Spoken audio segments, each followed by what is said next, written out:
this paper that I and some colleagues wrote, which was really looking at how this uncertainty in the distinction between legal information and legal services affected a community-oriented project that we ran at the University of Ottawa, and that in fact some of you may be familiar with. So the project was the University of Ottawa Refugee Assistance Project, and the basic idea of the project began around the time of the changes under the Harper government to the refugee protection system back in 2012. And the idea was looking at those changes as they were coming in and the tightening of the timelines, as you all know, and potential cutbacks in funding for refugee settlement services and legal aid services. It seemed to us that there might be a need to produce some written materials that would help refugees better understand the refugee protection process, and that could also be a resource for refugee support workers to help refugees navigating that system.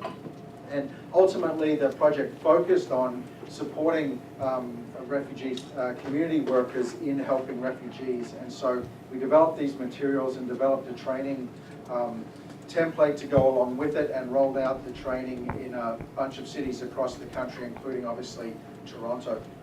And so as we were, and I should say that we're grateful that this project was largely funded by the Law Foundation of Ontario under one of their Access to Justice granting programs, and they were a key supporter in the project.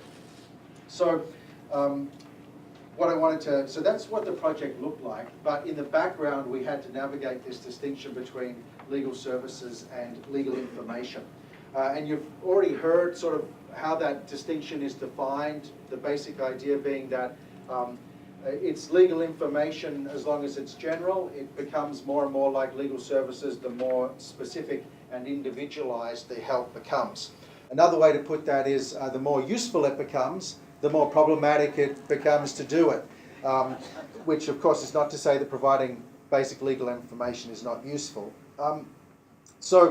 Anyway, you know enough about that distinction, I think. We were a bit worried about our project because we were trying to help refugee support workers understand in particular how best to help refugees in gathering and presenting their evidence at the refugee status determination hearing. And so there's a way in which that could be regarded as providing legal services.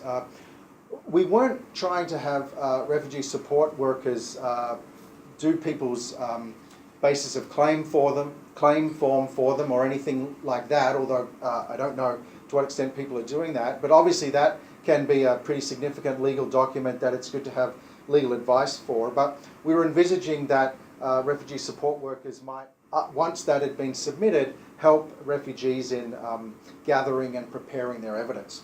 But it's possible to see that as legal services because you might be making choices about what the best evidence is to present, of the evidence you have available, which should you prioritize trying to get, because of course you can't always get the best evidence in a refugee context. So that was one of the examples where we were a little bit worried about the dividing line. I should say that we had some trepidation in doing this project at all because we know that refugee support workers are busy enough as it is without helping with this sort of thing, although obviously this is something that a lot of people do help with. And there is a danger here, as you're probably all well aware, that what we're really doing here with projects like this and other projects is sugarcoating a systemic problem, a downloading of legal assistance from lawyers who are not willing to do it enough, or the Law Society, which won't pay for it enough, onto support workers who are already obviously working under resource constraints. So there is, I agree with you entirely, there's a huge systemic issue here. The thing is though, it's important to remember, and this is not necessarily applicable to the lawyers in this room who are community lawyers and often are significantly connected to their communities of clients, but the reason why it's worth pursuing this sort of project a bit more, in part, is because you folks have the skills that a lot of lawyers don't have. You're connected to your clients and your communities, and you see their problems, their legal problems in their social context and their social problems in their legal context. And so you are an excellent resource to them, and very well placed, obviously, to offer high quality services, as the research that we just heard about bears out.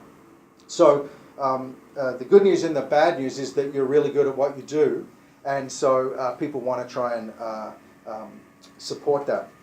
So we were worried about this issue. We ended up seeking legal advice to have it clarified whether our project was either in what we were doing, was providing legal services, or in what we were asking refugee support workers to get better at doing, was providing legal services. And in the end, the answer was that maybe we were, but it was okay. And that was the answer because, as many of you may know, and as was mentioned, the Immigration and Refugee Protection Act, or IRPA, has been interpreted to allow non-lawyers to provide assistance to refugees, provided they're not doing it for a fee. Okay, and now I note the mention that IRPA actually restricts what settlement workers can do, and I'd be happy to explore that further, because that may be something new or something that we didn't understand. But our understanding was that IRPA allows non-lawyers to provide assistance, even legal assistance, to refugees. And the key about that, of course, is that IRPA is federal legislation and the Law Society Act is provincial legislation, and the constitutional system in Canada is such that if a federal law and provincial law apply to the same subject matter and they're both valid pieces of legislation, then generally speaking, the federal law is paramount. So it overrides the provincial restrictions on legal services. So that protected us and enabled the project to go ahead, and that was confirmed by legal advice. That's what makes it so strange that at the same time that we were running this project, the FCJ Refugee Centre was sent a cease and desist letter by the Law Society asking them to stop providing what appeared like legal services to the folks that they help. You would think that if anybody would know that it's okay to provide refugee services for free and not be a lawyer, it might be the Law Society. But for whatever reason, they forgot that and took a harder line. So I think Malcolm's right. The Law Society doesn't try to do this all the time to everyone by any means, but they do it sometimes to people, and it's an obvious concern. So we were lucky because of the area that we were working in, but in many other areas there's not this effect of the two acts. There's no other federal act that helps people, and so as you know, this boundary line is potentially a big problem. And we think it's a big problem because it obviously chills what you feel comfortable doing, and it restricts the availability of much needed services. So I think that's about what I should cover from that project, and of course there's more details in the paper if you're interested. I'm happy to talk a bit about some of the solutions or possible ways forward that have been discussed, but I'll leave it there.